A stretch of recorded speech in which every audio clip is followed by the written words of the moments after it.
Tal, estimados estudiantes, vamos a continuar una sesión más con el área de comunicación, ¿sí?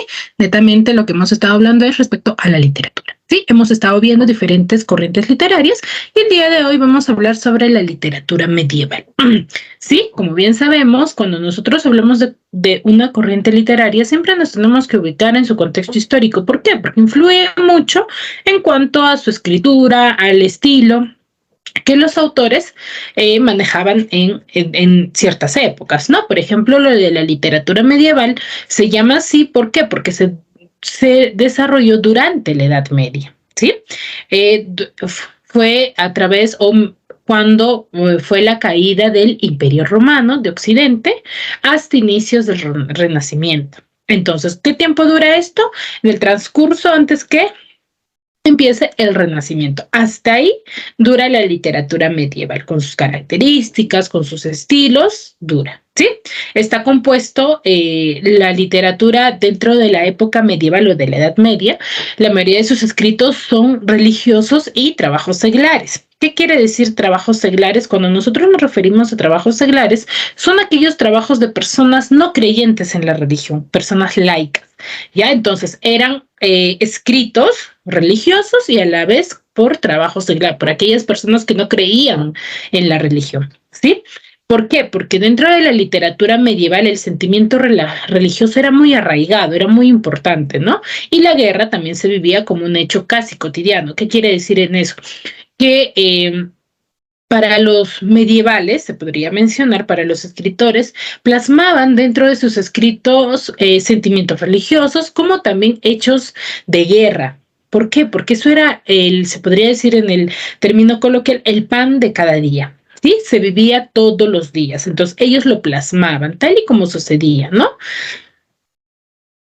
Ahora, dentro del periodo de la Edad Media o de la literatura medieval se va a compartir en tres: en Baja Edad Media, Alta Edad Media y Plena Edad Media. Cuando hablamos de Alta Edad Media es donde las obras se van a escribir en latín, ¿ya?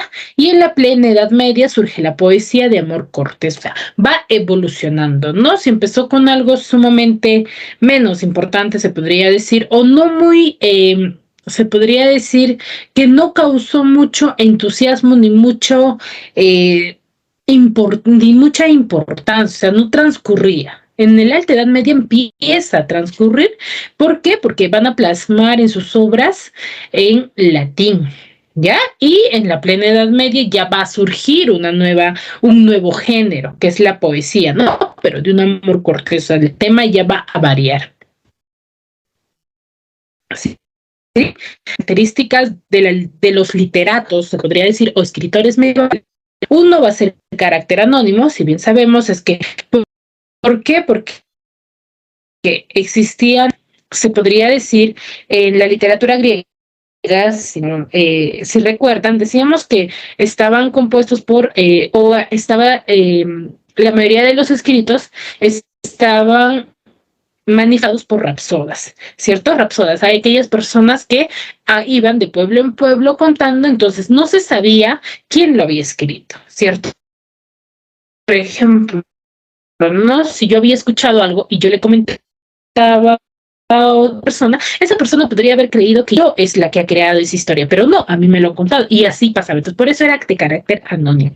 Ya, o por eso se manifestaba de manera oral, contados nada más. Una literatura de carácter culto ya iba evolucionando, ¿sí? Una obra en verso es didáctico y moralizante, se basa mucho en la moral. Hay cierta imitación por la literatura griega y van a estar, como les decía, escritos religiosos y escritos seglares o escritos laicos, ¿sí? Ahora, dentro de los representantes de las obras, la mayoría de ellos va a tener estas características que ya se les ha mencionado, ¿no? Van a ser didácticos, su obra va a ser escrita en verso, va a ser una obra oral. Hay que uno que otro autor que sí se va a conocer de algunas obras, ¿no? Por ejemplo, en Francia tenemos a la canción de Rolando, que es anónimo, no se sabe quién la escribió. En Alice, la canción de los Nibelungos, también es anónimo. En Inglaterra vamos a tener cuentos de Canterbury, de Geoffrey Chaucer. En Italia, que es el máximo o donde tuvo mayor apogeo, que vamos a tener a Dante Alighieri, Boccaccio y Petrarca. Y en España vamos a tener la obra El Cantar del Mío Cid, que también es anónimo, y La Celestina de Fernando Rojas.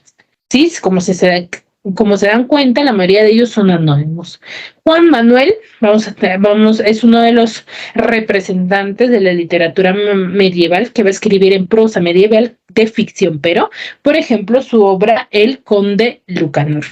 Y Fernando de Rojas, que son los dos máximos exponentes, muy aparte o se podría decir de Dante Alighieri, que es el que de ahora que vamos a hablar, ¿no? Entonces, son algunos de sus representantes y obras que fueron publicadas en dicha época. La mayoría de ellos van a plasmar guerras, van a plasmar temas religiosos y temas laicos, ¿sí? Fuera de la religión, ¿sí?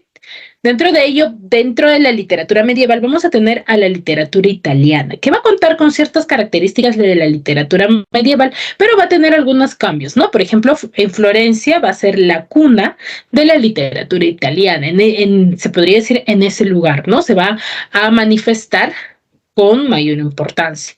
Va a surgir un grupo llamado el Dolce Estilo Nuevo, que es el dulce estilo nuevo, es un grupo, como por ejemplo los grupos de estudios similares, se va a formar este grupo donde van a escribir o donde van a plasmar sus escritos, ¿no? Es un grupo de literatura.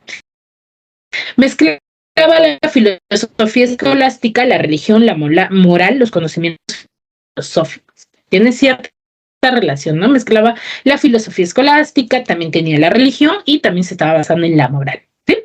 Y la fuente de inspiración dentro de la italiana va a ser la mujer. La mujer para los escritores dentro de esta época es un ser angelical, la salvación. Y eso lo vamos a observar, lo vamos a poder visualizar en la obra de Dante Alighieri, ¿sí? Como les decía, ¿no? Uno de los máximos exponentes dentro de la literatura italiana, se podría decir de la literatura medieval, es Dante Alighieri. ¿Quién fue Dante Alighieri? Dante Alighieri va a ser aquel que nace en Florencia en 1265. Recuerden que la cuna de la literatura italiana es en Florencia, surge en Florencia y Dante Alighieri es de ello, ¿no? Queda encomendado, mejor dicho, encargado a Brunetto Latini, quien le va a guiar en política y elocuencia, por eso es que maneja muy bien la terminología. En 1274 va a conocer a Vicia Portinari, que es Beatriz, dentro de la obra que él va a escribir, y a los 24 años va a formar parte del ejército. Él va a ser desterrado de Florencia por calumnias debido a sus escritos y también porque él está metido en la política, ¿no? Por la misma frecuencia, por la misma relación que tenía. Y en 1321 va a morir víctima de la malaria, que es una enfermedad que se va a desarrollar en dicha época, ¿sí? Muere él, ¿no? En 1321. ¿Cuál es la obra cumbre de Dante Alighieri? Es la Divina Comedia. Yo sé que quizás algunos de ustedes lo han escuchado, quizás también lo han leído, ¿sí? Es una obra cumbre bastante religiosa, se podría decir, también moralizante. ¿Por qué? Porque Dante nos va a plasmar lo que el ser humano es en realidad, ¿no? Se muestra ahí los pecados que el ser humano tiene en la vida cotidiana y los obstáculos que tiene que pasar. ¿Para qué? Para que salve su alma. Entonces vamos a tener dentro de ello, dentro de la Divina Comedia, a personajes como Dante, Virgilio y Beatriz, que son los tres personajes principales de la obra. Claro está que hay una gran variedad de personajes, pero de los cuales se va a hablar o va a girar en torno a la historia es de entre Dante, Virgilio y Beatriz. ¿Quién fue Dante? Dante es el creador de la obra también y héroe de la Divina Comedia. Virgilio es quien va a guiar a Dante, que es un poeta. ¿Y quién es Virgilio para Dante? Para Dante, Virgilio es un poeta romano, el cual él va a ser su gran admirador y seguidor de todas las obras.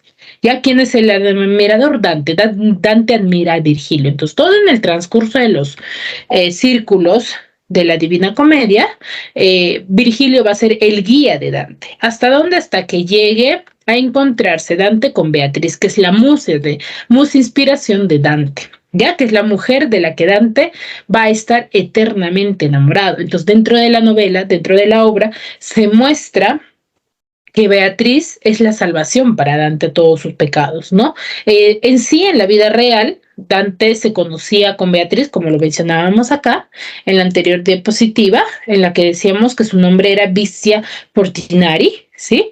Beatriz, dentro de la obra, aparece prácticamente en todos los recuerdos de Dante, pero en la vida real Dante nunca se había dirigido a ella, nunca había compartido, nunca había conversado, mucho menos. Pero dentro de la obra sí hay una cierta relación, ¿no? De entre Dante y Beatriz, pero hay una cierta relación casi al final ya, ¿no? Porque Beatriz ya es prácticamente al cielo quien le ayuda a salir o a salvar su alma, ¿no? De la cual él está eternamente enamorado. Sí, son los tres personajes principales.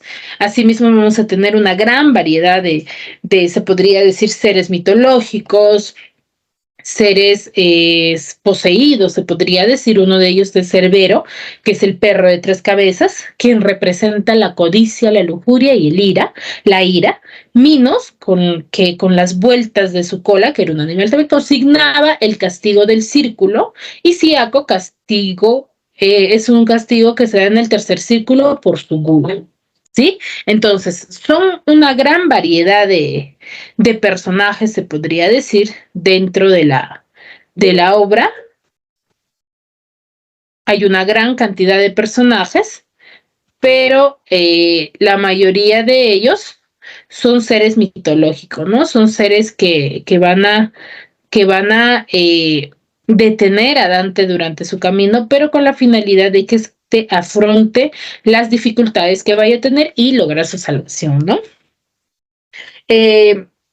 La historia de la Divina Comedia se va a regir desde que Dante se va a encontrar perdido en medio de una selva oscura, casi al amanecer, ¿no? Él va a llegar en esa perdición que él tiene, o en esa pérdida que él tiene, va a llegar a una montaña iluminada, donde va a ser asediado por tres animales simbólicos, que es el leopardo, el león y una loba. Virgilio, como se decía, ¿no? Quien le acompaña, va a acudir en su auxilio y le va a hacer saber que su amada Beatriz le ha encomendado aquí a Virgilio que lo llevase, ¿no? Hasta las puertas del paraíso. Entonces va a llevar hasta el paraíso. Por eso van a deber pasar primero por el infierno y el purgatorio. En esta primera parte de la travesía que va a tener Dante con Virgilio, va a atravesar 9 círculos infernales, claro está que es del infierno, ¿no? En los cuales Dante es quien va a vislumbrar los escarmientos que sufren los pecadores impios, ¿no? Los pecados más graves, ¿no? Y en la segunda parte, el poeta Virgilio, que es a quien nos referimos, Virgilio va a conocer el purgatorio junto a Dante. ¿Sí? Lugar en que están las almas pecadoras, pero contritas va a purificar sus pecados para ascender al cielo, ¿ya? Y en una tercera parte de la obra, Dante va a ser recibido por Beatriz, que ya es en el paraíso, y va a dejar ya. ¿Por qué? Porque Virgilio no puede ingresar a las puertas del paraíso, tiene prohibida por haber sido pagado. ¿Sí? Y Dante va a conocer el firmamento y va a atestiguar la victoria de los santos y la gloria del Altísimo, mejor dicho, de Dios. ¿Sí? Y dentro, casi al finalizar, iluminado y convertido ya en la revelación, Dante va a regresar a la tierra y va a decidir dar testimonio del viaje que él ha tenido. ¿Sí? Pero él lo va a manifestar de manera oral, ¿no? Como un cuento, ¿no? Y le va a mostrar un consejo a la humanidad de qué es lo que tiene que hacer y qué es lo que no. Dentro de los círculos vamos a tener el pecado de la gula, la hipocresía, los mentirosos. Todos ellos van a él va a ir atravesando y va a tener que realizar algunos retos, se podría mencionar. ¿Para qué? Para que salve su alma. ¿Sí? Entonces, de esta manera se muestra ahí que hay rastros religiosos que Dante Alighieri va a plasmar durante toda su obra, ¿no? Durante toda su obra él va a ir mencionando, ya que al final va a encontrar el paraíso, ¿no? Y va a verificar, mejor dicho, va a presenciar los rituales que se hace a Dios, ¿no? A todo celestial. Entonces, todo ello se van a ir plasmando dentro del desarrollo de la historia, ¿no? Y como ustedes se percatan, la mayoría de las obras que son publicadas en la época, tienen sus características y comparten de ella, ¿no? Entonces, de esa manera culmina la historia de Dante Alighieri en la Divina Comedia, ¿no? Cualquier consulta o duda, si tienen, chicos, no duden en preguntarme, ¿sí? Al WhatsApp, ya conocen ustedes, y ahí estoy para responderles, ¿sí? Cuídense mucho.